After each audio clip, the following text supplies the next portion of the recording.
Great. Call recording's on. So, On. Again, welcome. We're glad you're here to learn about social media. Uptown Studios, I've been to their public presentations here in Sacramento before, and they do just a fabulous job at getting pro tips for organizations of all sizes to just really get into social media and figure out what their priorities are in a really simple, clear way. So here, I'm going to pass the bucket to Mia and Tina now and let them take their reins. Awesome. All right. Thank you so much, Melissa. Yeah, thanks, Melissa. I'm Tina Reynolds. I'm the president of Uptown Studios. We have a little photo of us. Can you put that up there so you can see who we are and who you're talking to? There we are. Look at how cute we are. And that's our sock monkey in the middle because we're collecting socks for the homeless. So if you have any new socks that you want to donate, send them on over to us. Uptown Studios started in 1992, and we started social media in 2007. We learned it for a year and had intensive staff commitment to learning social media because I just knew that it was going to not go away, and it was going to be a marketing tool that we're all going to need. So in 2008, we started trainings, and we do from 4 to 6 trainings a month.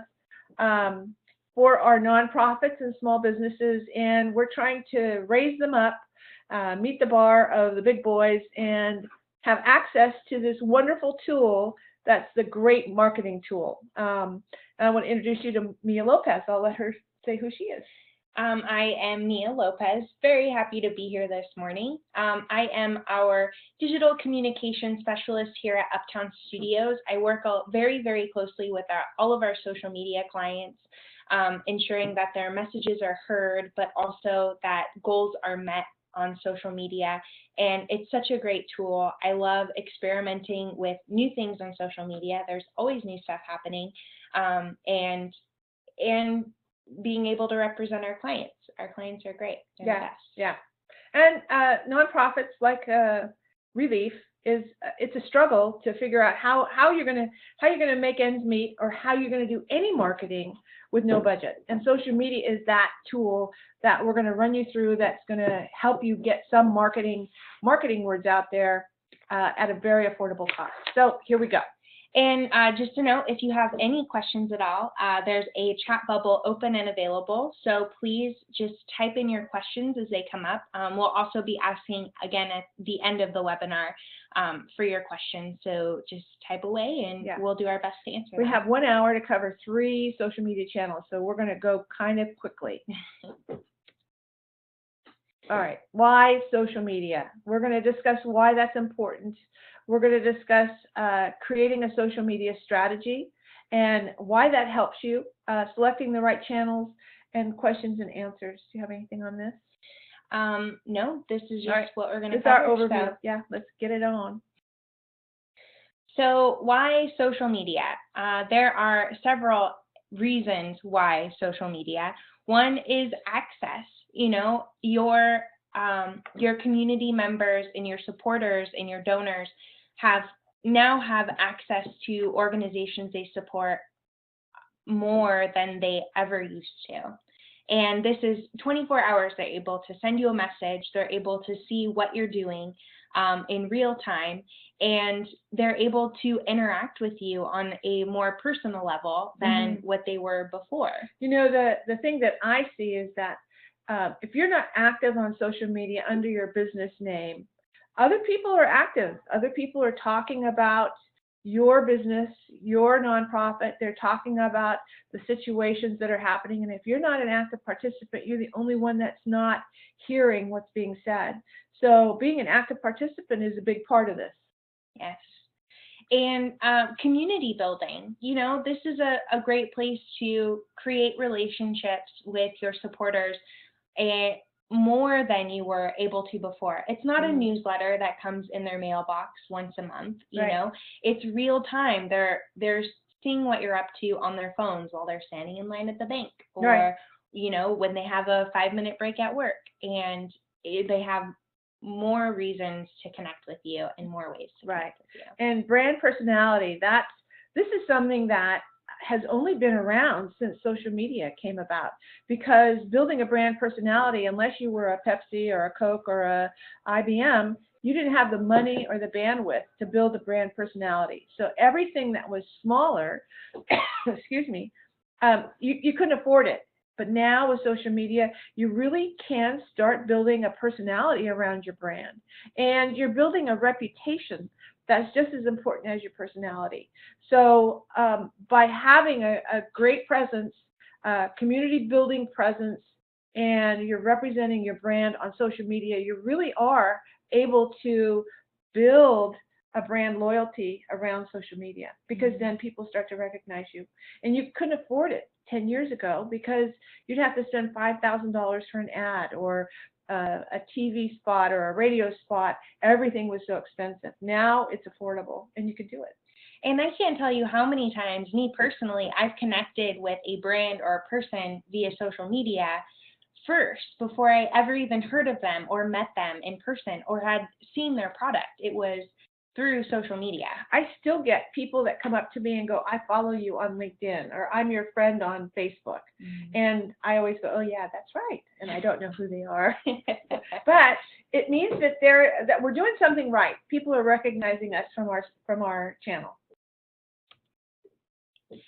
Social media strategy. Now, anytime you get started with any type of communications or marketing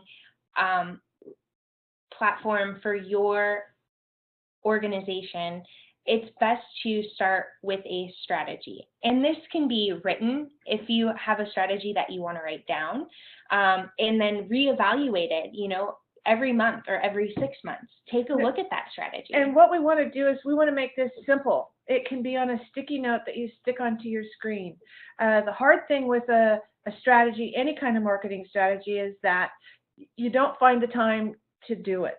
And what I would like to suggest is that you set your social media goals. It's like, I want to have 150 more followers this month. I want to increase my engagement from, let's say your engagement is 38%, and we'll show you where to find that, to 55%. So you've just set 2 goals that you can date and put it on a sticky note, and then next month it gives you something to shoot for.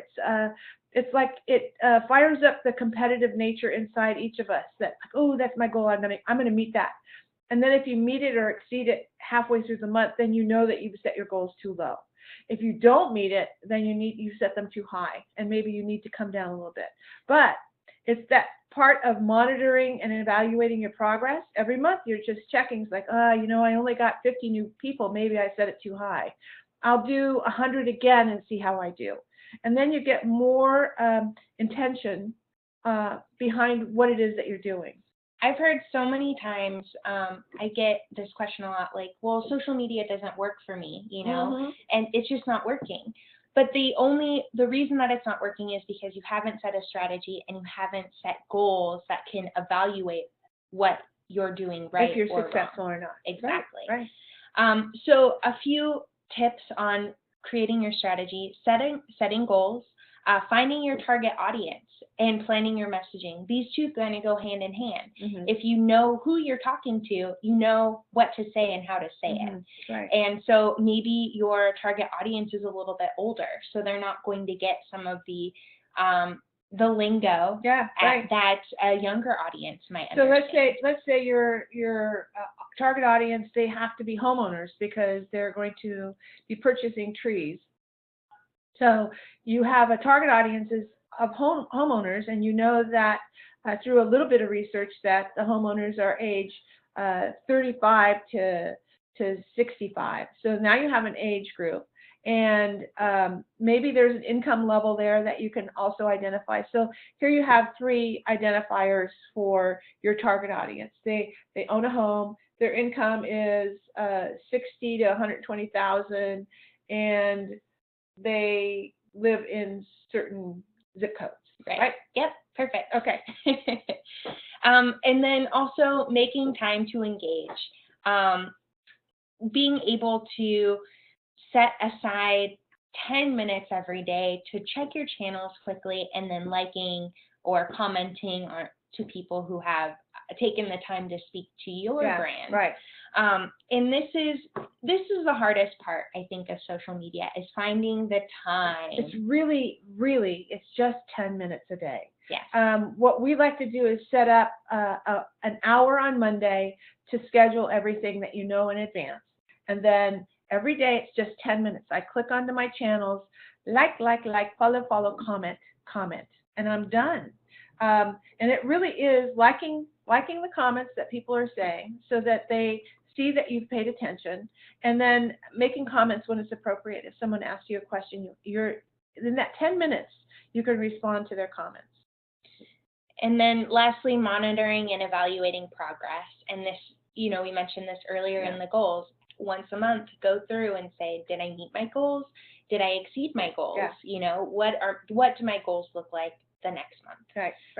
So important to really figuring out if what you're doing is working. Working. It's working. Thank you. All right. This is rule of thirds. Our graphic is a little bit on top of our. Sorry about that. That's okay. Let's see. It shifted. I can fix it. Oh, there, look, she fixed it. All right, rule of thirds. This is the basis for Twitter and Facebook. 1/3 of all my posts are about Uptown Studios and the clients. I might post that we had a great social media training with 3Leaf this morning. We just launched a new website for so-and-so. Here's a great logo that we did for another client. Or we might talk about the sock monkey because it's a community service that we're doing. 1/3 is about our industry. So it would be, here's a great link to the 10 best logos in the world. Here's 5 reasons to improve your SEO. These are written by other people, but it's industry related. So it's about graphic, web, video. It's about the stuff that we do. And then the last third is the social part of social media that I really think is important. This is where you start developing your brand personality and developing relationships based on, because we bring a wiener dog to work on Wednesdays, and we show pictures just because we like to bring our pets to work. We are supporting the ballet, and we got tickets, and we just had a great time, and everyone should go see the show. It's those kinds of things that build us a reputation around our community, and it deepens the relationships with the people on social media channels. Okay. So first off, in our Social Media 101 today is Facebook is the first platform that we're going to be reviewing. And Facebook has the largest audience out of all the social media channels, but they have some competition. They're competing with Twitter and LinkedIn specifically for those audiences which are growing, and we'll also go through those channels as well. Facebook is a great place to build a sense of community. Facebook is not limited by characters. You can pretty much share anything, videos, photos, events, and you can ask for donations, depending on your organization page. There's a lot of opportunities here to really feature your organization. You can drive people to your website. You can have bigger stories on your website that you drive people to. Facebook is really, I think that 78% of the people in the U.S. have a Facebook page. So this is still, even though there's some dialogue about it losing some of its market share, it still is the big dog in town. Facebook is the place where all of your people are. And directly reaching your audience through ads, even though it has the largest audience, and it also has the lowest reach right now for organic traffic, if depending on your audience size. And so paying to play on Facebook is really the rule of the game. Yeah, and we have a white paper on Facebook ads. We do a separate training just on Facebook ads, but if you can contact Melissa after the workshop that we're doing right now, we'll send her a copy of the white paper and she can share it with everyone. And so let's take a look at some of the pages here on Facebook, and we can go through quickly. So here's one of Relief's organizations, Common Vision, and they have done an excellent job here. 18 hours was their last post.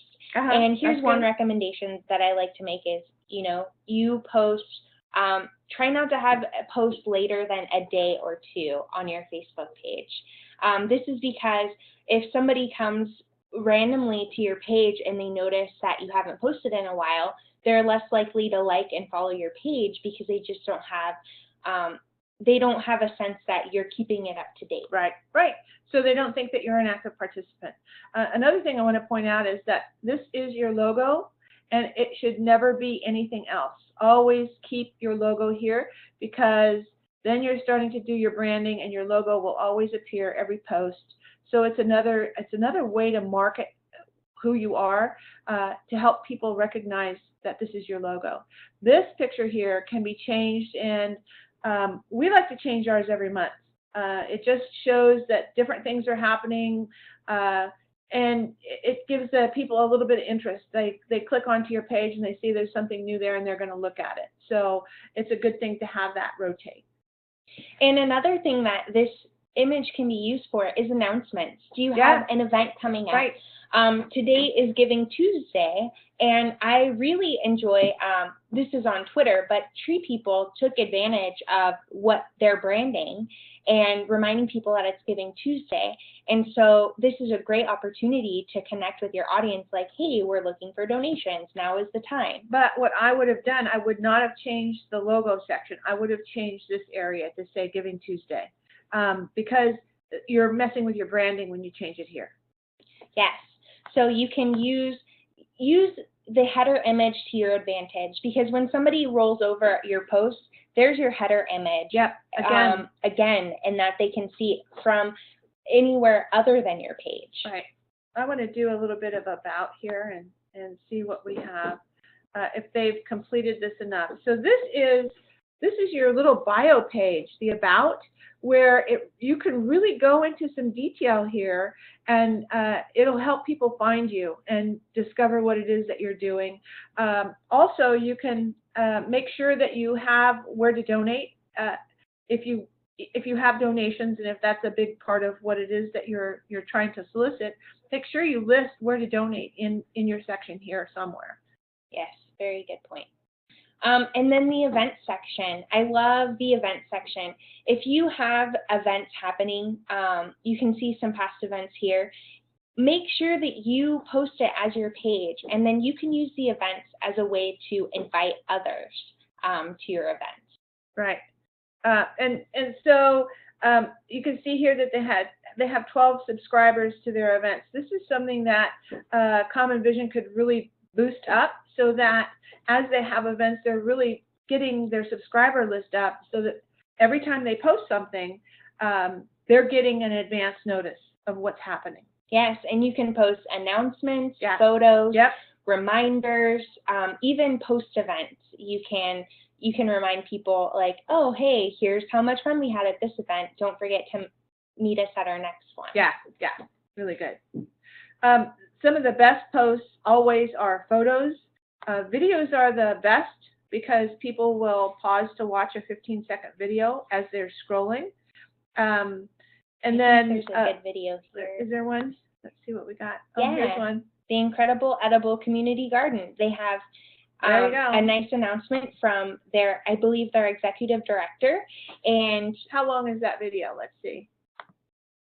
So it's a minute. It's almost 2 minutes. So I think that that's a little bit long for the attention span. What we really try to encourage you to do is these short and sweet, 15 seconds, 30 seconds, 60-second videos, and people will watch the whole thing. If it's a minute, almost 2 minutes, people are going to click off around 30 to 45 seconds. And so whenever you're creating a video, this is a little side thing, you want to make sure that you put annotations into your video around 30 seconds, 50 seconds that says, click here to see our website, or click here to find out more. So that if they click off the video, they still have that link to your website for more information. Which they have, which is awesome. Yeah. And then another thing, you can make a video out of anything. Yeah. You can use a video of people planting trees, or volunteers, or a quick video on how to keep your trees warm during a cold snap, Mm-hmm. or, keep them watered during a drought. Those 30 seconds using a cell phone camera, or if you have a video camera that has a little bit nicer recording, use that and upload it, and it's a great communication tool. And to show your personality, maybe it's cold and maybe you have a group of people that just run out and hug trees and say, this is a way to warm your trees, but maybe there's a better way. And then you go into the details of how to keep your trees warm. Be fun. This is where your brand personality can start to be exposed. Nonprofits are classically not showing their personality, and you have it. You have a personality. Don't be afraid to show it. You're not going to do anything that's inappropriate. I just know that you won't. Just tell me that you won't. It's very, very hard. No drug tweets. No drug tweets. No drug tweets. Okay, so we looked at a couple of pages. So it's really building your sense of community. And the ads, we'll send that ad information. It's a whole separate training. Ads, there's a lot to learn with ads, and we did go into it in another Relief webinar. Oh, that's right, we have one. And so you can also check that one out as well. Melissa, maybe you could post a link to the webinars that we recorded already. Well, yeah. Okay. Thanks, Melissa. And so this is just another overview of the Facebook users are. Thank you, Melissa. She added it to the chat. She's so good. Thank you. You can see that out of all the internet users, in 2014, 71% of them used Facebook. Mm-hmm. And that's a huge percentage. And in 2015, that number is just going to increase. Yeah. And in 2016, increase. Oh, here we are. It's just going to 2016. It's just going to keep growing and growing. And you can see here that you can reach a very wide variety of users as well. So this is where this kind of information. Where's our? Oh, we don't have an arrow. If you look at the 30 to 49-year-olds, 73% have a Facebook page. 71% with some college. And so these are your target audiences. And 74% of the people earning 50 to 74.9, they all have Facebook pages. So this is a good place to start identifying your target audience for whatever it is. If you need donors, you're looking at certain things. If you're looking for volunteers, you're looking for different things. But you can start targeting your audiences with information like this. And one cool tool that I want to show you very quickly before we move on to Twitter is how to find your target audiences. If you go to a page that you manage, I can't.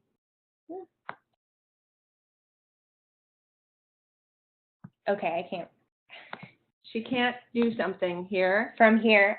Here's another page that I manage.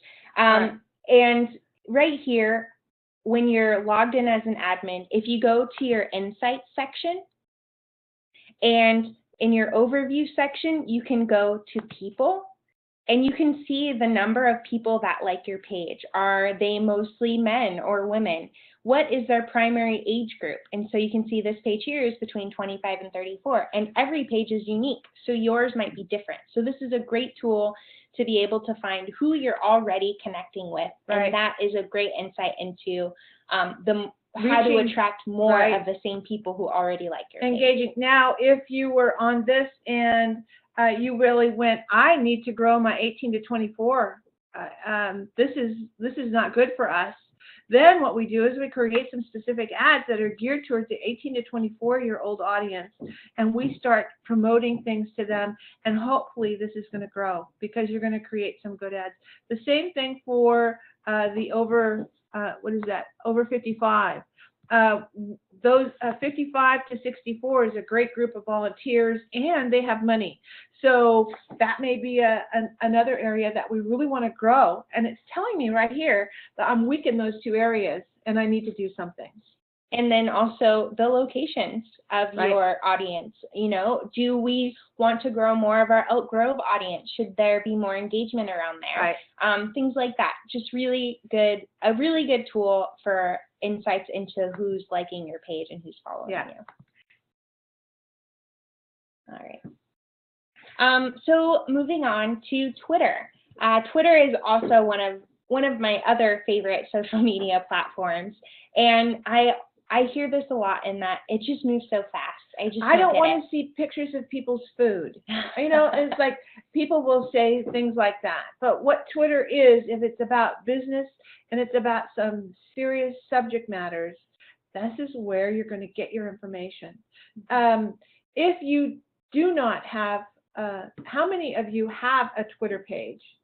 If you don't have a Twitter page, my suggestion to start your adventure with Twitter is to reserve the page and just have it, hold it, because it's really hard to get your name to be something that's close to what your company name is, because people are snagging up Twitter names right and left. So get in there and get it, hold a Twitter space for your business, and then slowly you can start.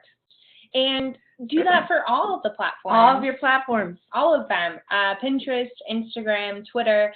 Go in there, sign up your name, even if you're not going to use it, and just hold on to it for another time when you might use it. Right, because we're going to talk you into using it, I can tell you. So Twitter is a fast-paced, what they call microblog.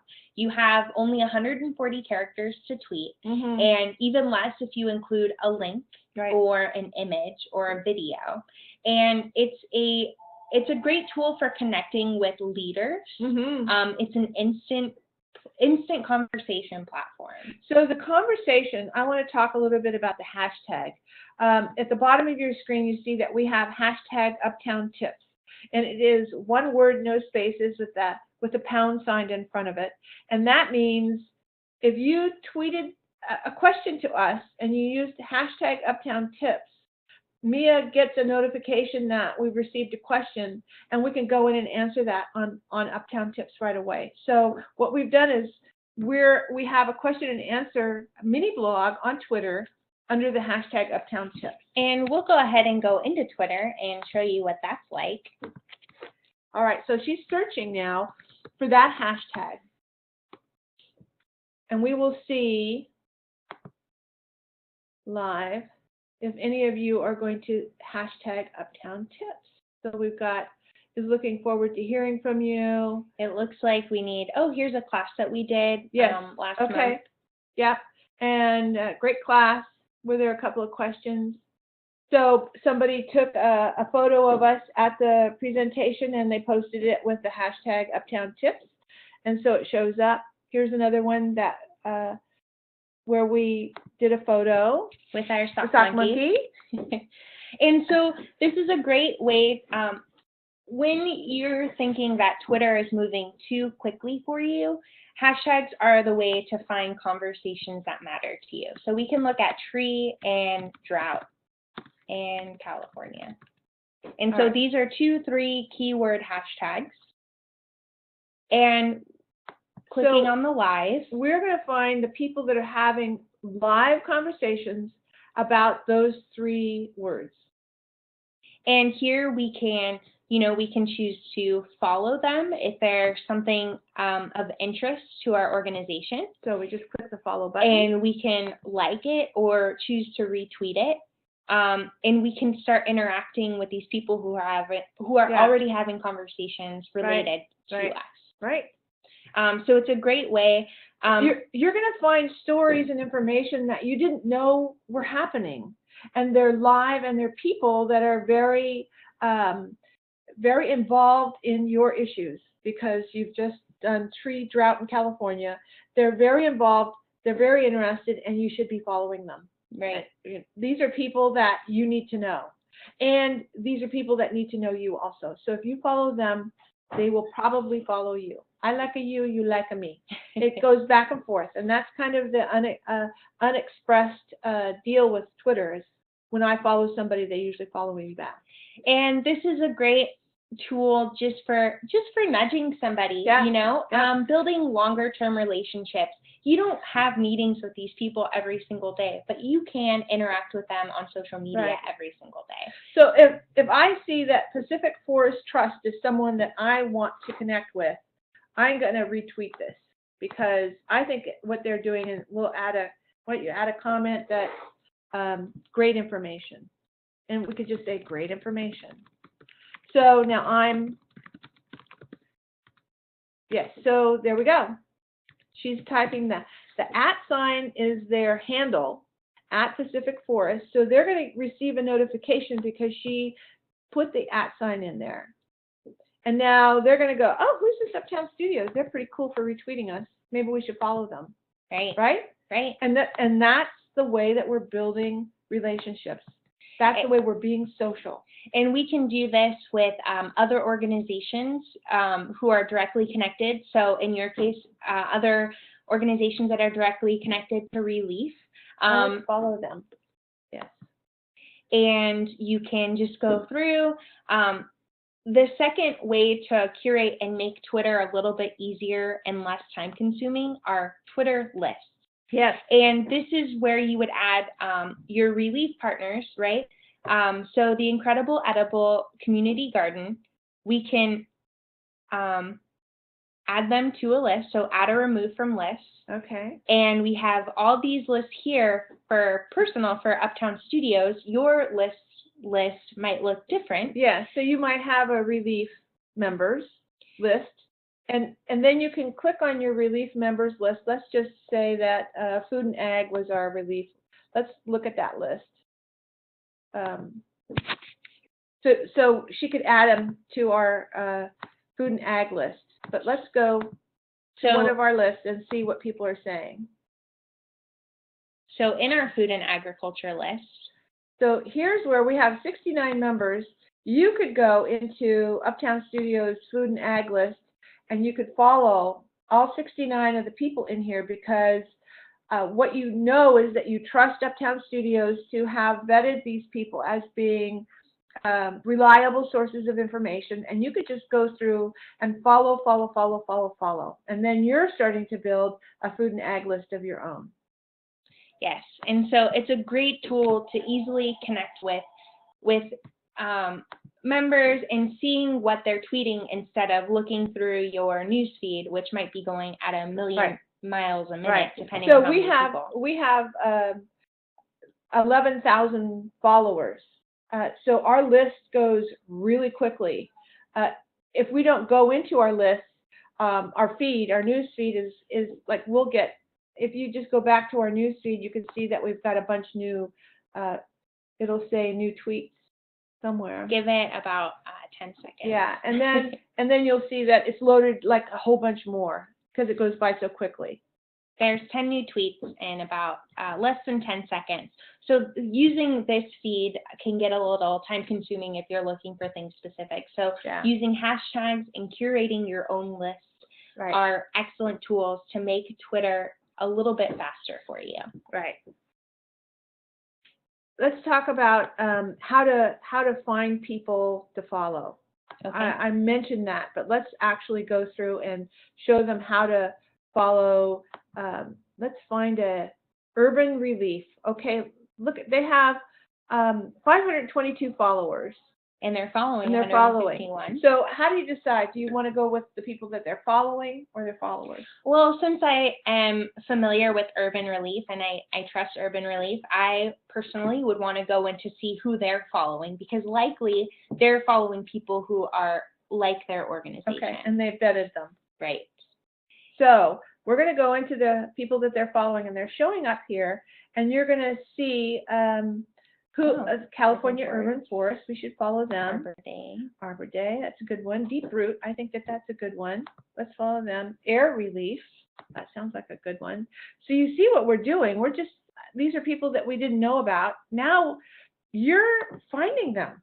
You're finding sources of information that you didn't know were out there, or maybe you did, but I'll guarantee you that if you go into a couple of your reliable sources and you look at who's following them, you're going to find new connections that you did not know about.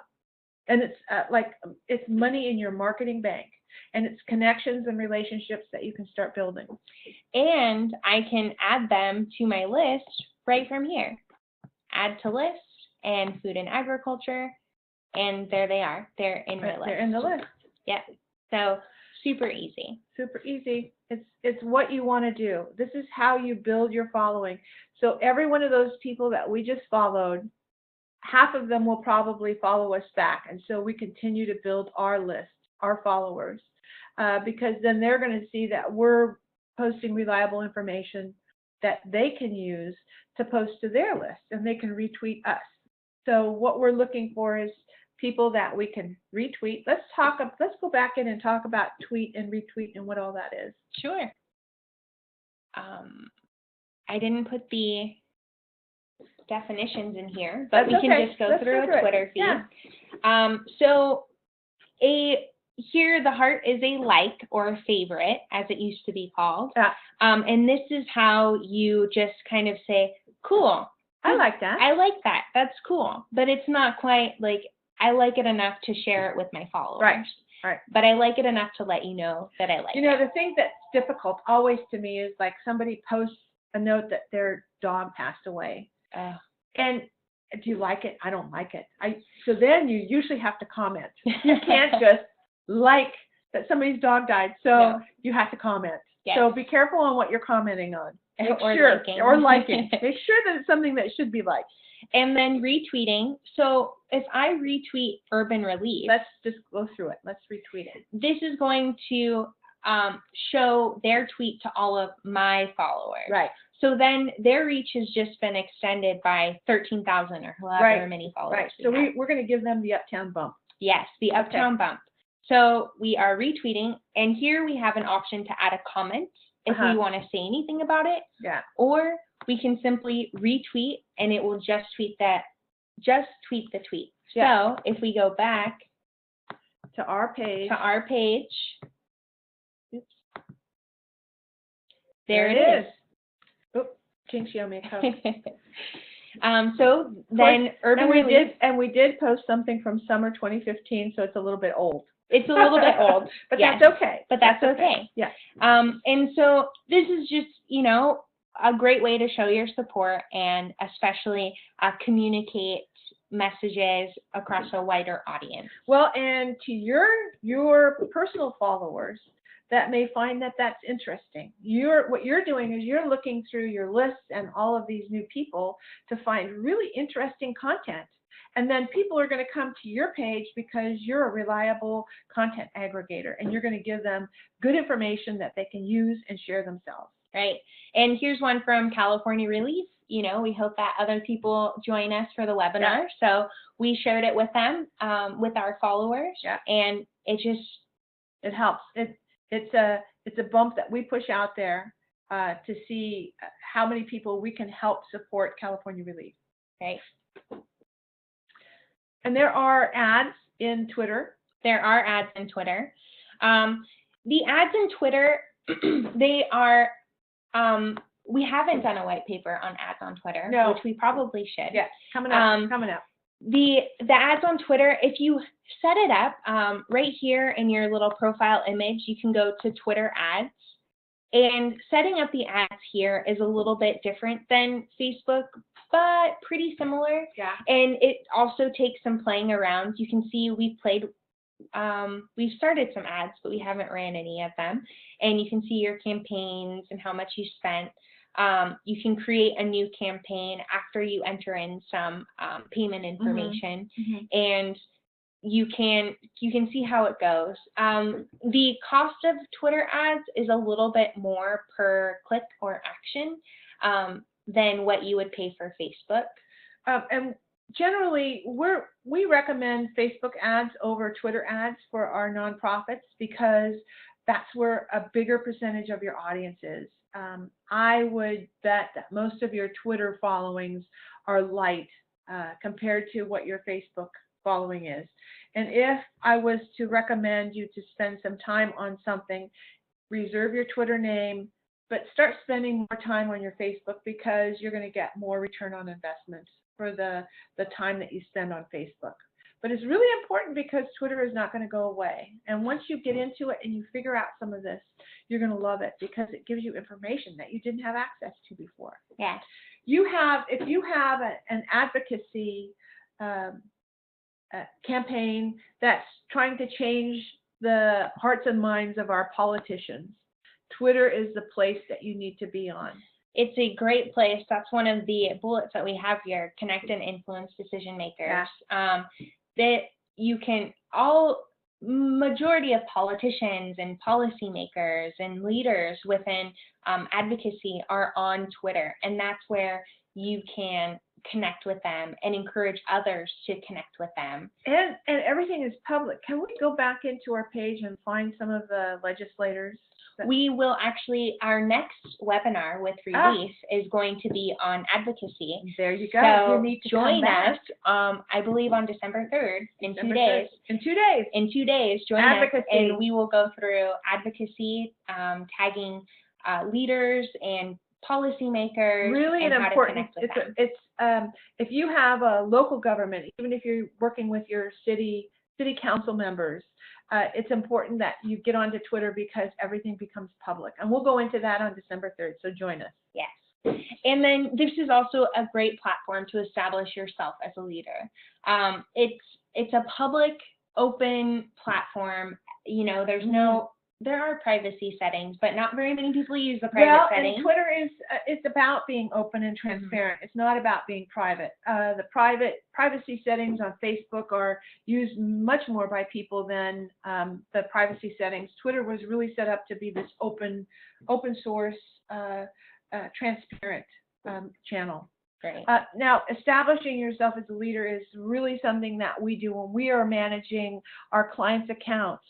The biggest portion of what it is that we do is to establish them as a voice on this particular subject matter, whatever it is. So if we were managing your social media, we would be positioning you as a leader and leading the conversations, joining conversation and becoming one of the main speakers in that conversation, so that you can take over a conversation or you can start a conversation.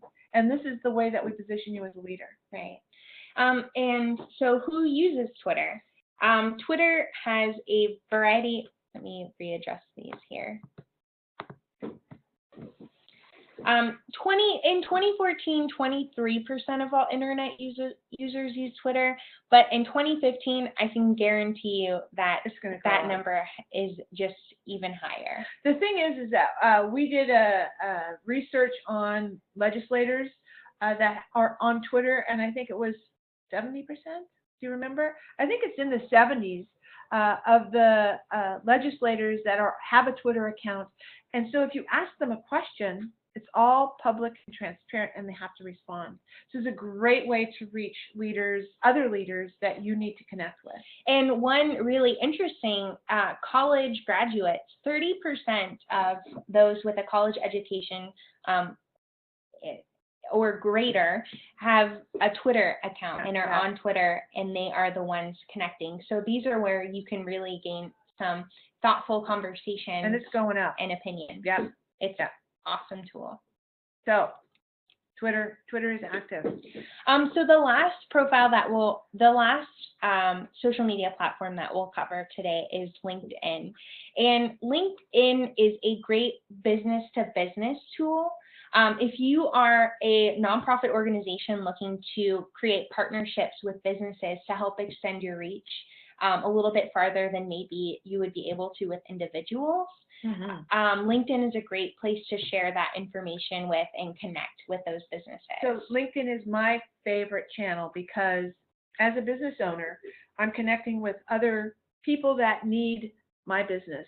And the language that we use on LinkedIn is very different than what we do on Facebook. On Facebook, we'll have our sock monkey, and we'll have photos of us at Beer 30 where we're clinking glasses. It's very much casual. Facebook is like a family get together where everybody is friends and you're chatting and having a party. Twitter is like this fast-paced information channel, and LinkedIn is very much business to business. So I use a different tone when I'm posting on LinkedIn than I do on my other two channels. It's very much, here's a white paper that we did, here's an article that I wrote, and I have a personal LinkedIn page under Tina Reynolds that's connected to the Uptown Studios page, and we ask that all of our employees list that they work here so that they're all connected to Uptown Studios. But let's go to the Uptown Studios LinkedIn page, and we have like 350 or maybe 500 members of our link business, and I have over 4,000 on my personal page. So clearly people want to connect with the personality on LinkedIn rather than the business page. So it's important that you have both. If people are searching for website design, Uptown Studios is going to come up, but my personal page will also come up. So I'm building reputation and personality on both of these pages, the Uptown Studios business page and the Tina Reynolds person page. And on a LinkedIn business page, you can post updates the same way that you would to Facebook or Twitter. But as Tina mentioned, the language will be a little bit different, and the frequency is a little bit different. Yes. On Facebook, we recommend every other day if you can have a new post. Or 5 times a week, 8 times a week. It's not too much. Twitter every day. Every day, and it can go 1 to 8 times a day on Twitter because it moves so quickly. Right, and those are also like sharing and retweeting. Yeah.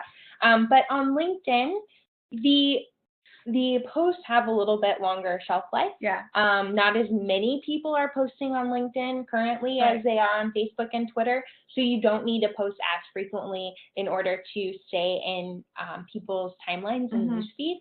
And so you can do, well, this one's a little bit late, 24 days ago, but we recommend 2 to 3 times a week, maybe even once a week. Maybe even once a week. It's not a high intense workplace. It's not going to take a lot of your time.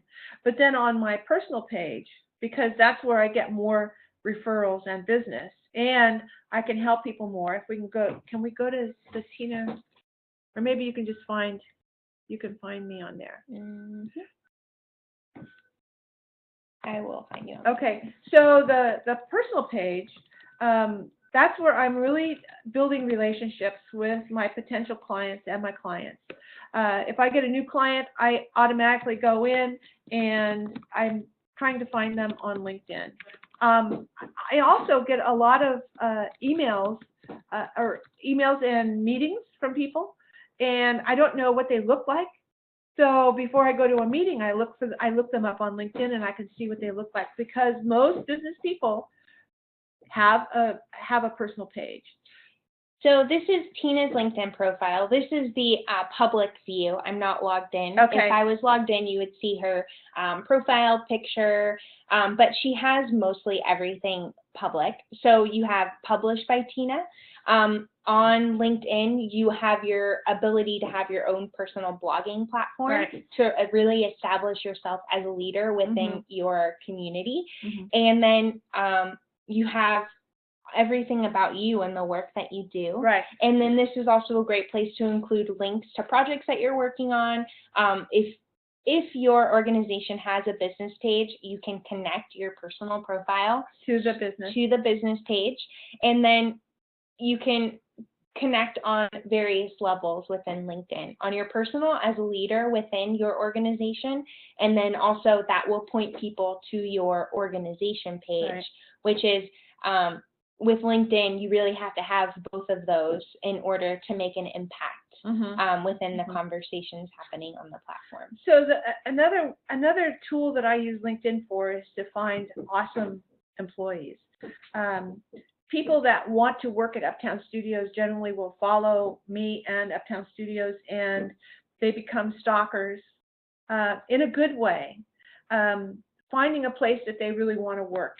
Everyone that I have hired at Uptown Studios is a stalker in some way or another. Mia was a stalker for a couple 2 years. I know. Yeah. It's like when people want to work here, if you want a client, if you want some funding from someone, LinkedIn is a perfect place for you to begin your stalking. It's in a good way. It is. I'm logging on. I'm going to ask them to join me. I'm going to follow them. I'm going to reply. I'm going to like their posts. oh, they're going to this event, I'm going to show up and I'm going to walk up and introduce myself. I follow you on LinkedIn.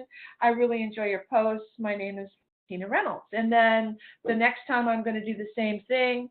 The third time they might remember me because I always wear a bow tie, and that's what they remember me for. So I'm building my brand personality on LinkedIn also, so that I'm developing these relationships that can turn into, maybe I work with them on a committee, on a community level, or maybe they become a client. It's all of that is what's good for me. And I'm positioning Uptown Studios as a leader. And LinkedIn, as Tina mentioned, it's like your handshake. Yes. It's like your handshake at a busy networking event. But then your comments and your likes are the emails and phone calls that follow. Yeah. Without the intrusion. They're already there on that platform. Right. And so really it is a great place to, with a specific focus for LinkedIn, looking for volunteers, employees, donors and or funders, yeah. And company partners. If you're ever hoping to get funding from California Endowment, guess what? You need to follow California Endowment, and you need to follow the people that work there and their personal pages. And then you start, it's not fast, but any new business, any new funding, it takes from 3 months to 18 months to complete the relationship to where contracts are signed and things start happening. So none of this is quick, but marketing has never been a quick experience. It always is about building relationships, and those take time. So you start now, you get your LinkedIn page set up, and you just hold it, and slowly you start to build it. And the next thing you know, you just got a client because they found you on LinkedIn. You just got funding because they like the things that you're saying. So we have 8 minutes left. Are there any questions that have come up? And I know that this is a lot of information. So we started our Uptown Studios accounts, and we started them very seriously in 2008. What I find is that my referrals, I have a space on the website, excuse me, to get a quote. And these are from people that I don't know. My requests for quotes in 2007 were maybe 3 a month. And now, today, I get 7 to 15 a week requests for proposals or quotes from clients that I don't know. But I know them. I just don't know them personally. And it's because we're active on social media. We're active on our website. We make changes all the time on our website. We're updating it all the time. And we show up at things to be present. So it's those 3 things that have changed the way we do business. And since 2007, we have quadrupled in size in our billings and in our number of employees. And it's all because of social media. So we did get a question from California Release. What is the #1 thing you can do today to improve your social media life? So this is a great question. And it's Tuesday. So start today. It's Giving Tuesday. It's Giving Tuesday. And you're all nonprofits. And guess what?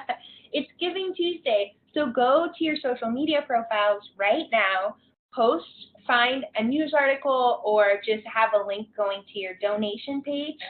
Find a nice photo and mention #GivingTuesday and say something around, we're so happy to be here and we're grateful for all your support. Please continue on this Giving Tuesday or anything. Or consider us on Giving Tuesday. So you can do that today, and then tomorrow create a calendar for the rest of the year and for January. Mark down any important dates that are relative to your community, whether that be volunteering or a holiday post. Yeah, holiday and posts mark especially. those down on the calendar so that when you are sitting down for your 1 hour a week, you have them already. You don't have to think about them. And at least once a week, have a shop local and give local, because people are looking for Christmas gifts, and making a donation in someone's name is an awesome post that you can put out there. Yeah. So those are 4 great things that you can do right away to improve your social media presence. And we hope that this was informational, and we hope that you got what you were looking for. And if you have any additional questions, you can always Uptown Tips. We are monitoring that hashtag, or you can tweet at us at Uptown Studios, and we will answer any questions that you have. Yes, we will. The other thing is, we mentioned earlier, is to get your Twitter account. I know, even though we covered it lightly, you don't understand it, but it's important to snag your name. Get your name, hold it, and then start dinking around on it. That's the best way to learn. It's to poke here, send a post, retweet somebody, and when they start following you because you just retweeted them, you're going to start figuring out how this all works, and it's kind of overwhelming. Everything here is kind of overwhelming. What we know is that for an hour on Monday, you can set up all of your posts. You can calendar them all. We use a program called, Hootsuite is free, Hootsuite. And it's a calendaring program that you can post to all of your channels. On Monday, you spend an hour and you create all of your posts. Tuesday, Wednesday, Thursday, Friday, you spend 10 minutes and you go in and you follow other people. You like what they're saying and you comment. And you go to each of your channels, and it should take you 10 to 15 minutes. And that's it. All right. Well, That's it? All right. Thank you so much for joining us. Thank you, Relief, for having us. Yes, we love you. We love you guys, and we're so happy to be able to spend our morning here with you. And we hope that you all have a great rest of your day. We will be sending, Relief will be sending out the recorded webinar. Yes. So if you had to leave or come back or whatever, Yes. it will be available to you, and you can go through it and review anything that you might follow Uptown Studios, and we will retweet you, and we will support you. We'll give you the Uptown bump. Thank you, everyone. so much.